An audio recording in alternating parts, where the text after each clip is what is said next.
Paolo Viiu, Kersti Thompson viola, Mati Leibak cello ja Jüri Aarma laul.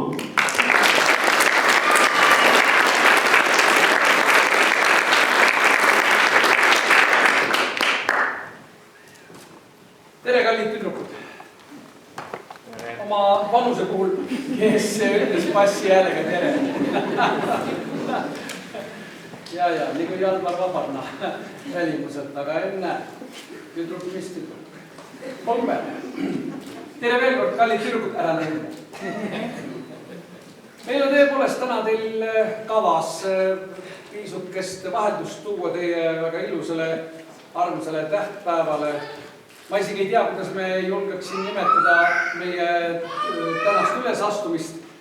See võiks olla näiteks pealkirja all ei pea mitte püsti tõusma.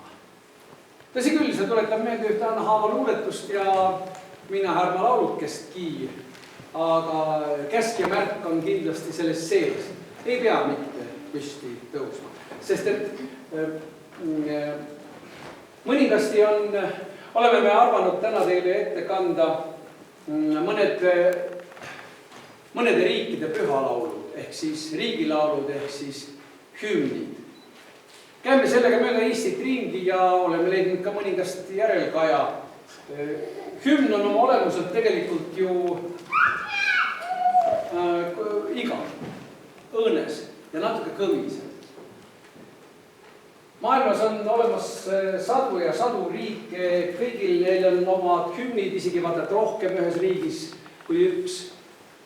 Aga sealt otsides välja, leides mõned ilusad ja kihvtid motiivid, me oleme koostanud umbes paarikümne hümni ringis midagi sellist, mida kõlbaks päris ausalt ka laulude näol teile ette kanda.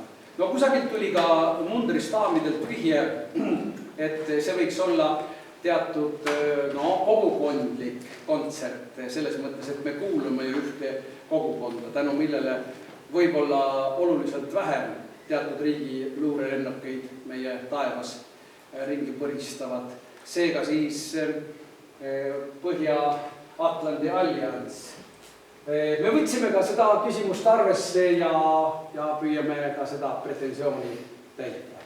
Aga kui palju me teame oma lõunanaabritest, lätlastest näiteks? Teate, neil on väga ilus hümn. Ega keegi seda peast ei tea. Tõstke käsi. Ei tea. Ta on loodud lätlase poolt nii sõnade kui viiside poolest erinevalt Eesti hümnist, praegusest hümnist. Ja ta on päris kena koraal, pisut küll sarnane inglise hümnile, aga mis oleks, kui me laulaksime praegu teile ja mängiksime ette just nimelt Läti hümni. Ikkagi NATO riik, olgu peale, et nad alles paar päeva tagasi tegid oma televisioonis küsitluse, kuidas küll Eestile järgi võiks jõuda. Las nad siis jõuavad ja viskavad meie aeglase iseloomu üle nalja ja laulavad oma hümni edasi. Meie ka.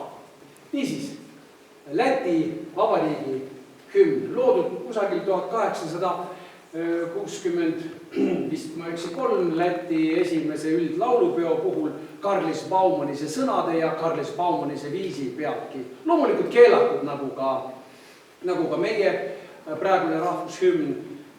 Loomulikult muudetud sõnadega.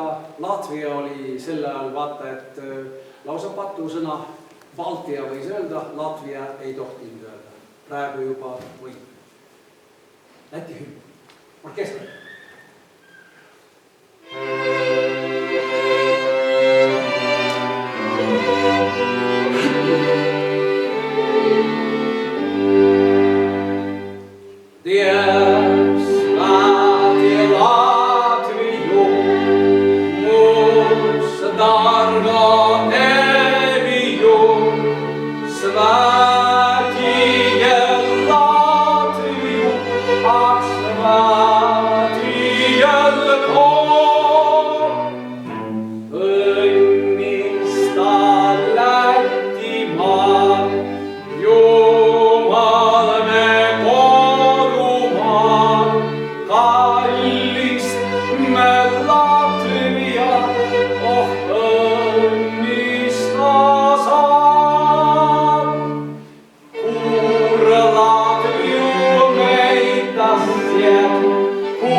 La